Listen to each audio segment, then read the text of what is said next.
Oui, parce que quand même, c'est le travailleur catalan, notamment, qui invite. Et nous, à l'Archipel Contre-Attaque, on est assez sensible. On pense aussi, comme disait la chanson, c'est un joli nom, camarade. Donc, nous sommes ici ce soir, nombreux. Même si c'est pas vrai, c'est pour le film. Donc nous sommes ici ce soir nombreux, répétais-je, parce que il y a un an, j'ai rencontré l'association Promesse des Sources par le camarade Thierry Grillet. Et dans leur interview, je leur dis, mais les pauvres sont tellement nombreux que c'en est une richesse. Faudrait faire les assises de la pauvreté. Alors assises à cause de Saint-François, parce que j'ai fait les jésuites, alors il me reste quelque chose, mais voilà, je suis très théologie de la libération. Et c'est une blague, et puis ils m'ont cru. Donc on a fait une première réunion à Promesse des Sources, où il y avait beaucoup d'associations caritatives et des gens concernés, comme on dira pudiquement en sociologie. Et alors à ce moment-là, mais ça a patiné juste après. Il y avait plein de monde, mais juste après ça a patiné. Heureusement, j'ai vu mes camarades du travailleur catalan et la camarade Françoise Fitter, qui se présente sur la seconde circonscription, votez pour elle, première. Et on s'est dit, il faut absolument faire quelque chose. J'avais la chance de connaître Bertrand Schmitt, qui avait un projet sur Perpignan qu'il a reporté, mais qui le refera, parce qu'il préfère passer ses vacances à Moscou. On y est tous bien à Moscou, tu sais. Et j'appelle Bertrand, je lui dis, est-ce que si on présente un aller simple pour Perpignan, tu viendrais? Il m'a dit oui, pas de problème. Et il est là. Viens Bertrand, enfin, qu'est-ce que tu fais assis? C'est affreux, quoi. Donc voilà. Camarade, c'est à toi la parole.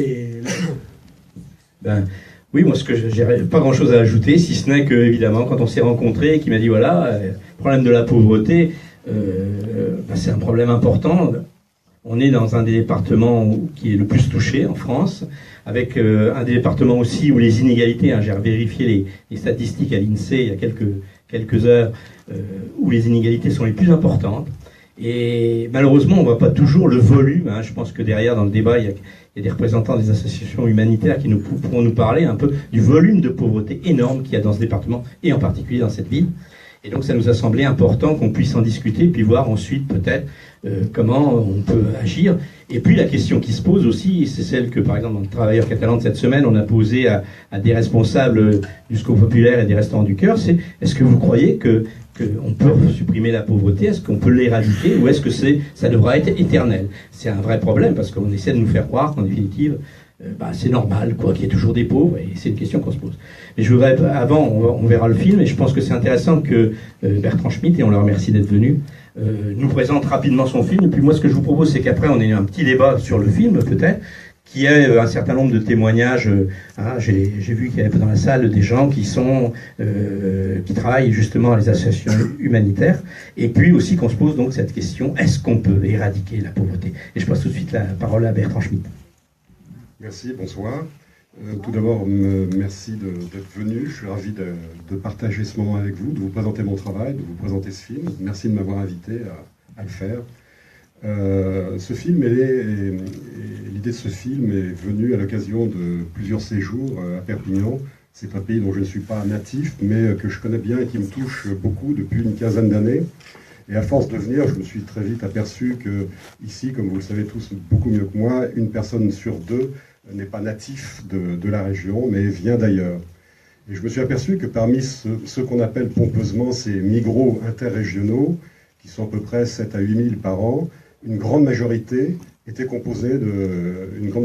des jeunes des quartiers, des jeunes précaires, des grandes villes, qui, déjà pas mal cabossés par la vie, qui venaient tenter ici, à Perpignan, de modifier leur destin. Donc moi, à l'époque où on traite souvent ces jeunes de branleurs, de paresseux, j'ai trouvé leur démarche courageuse que de quitter les leurs et de venir sans un sou en poche ou avec très peu de sous, venir tenter leur chance dans un pays que vous connaissez mieux que moi, un pays un peu beaucoup sinistré.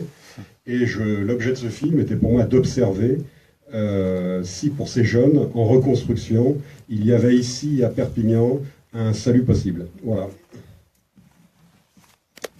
Merci. Eh bien, à tout à l'heure.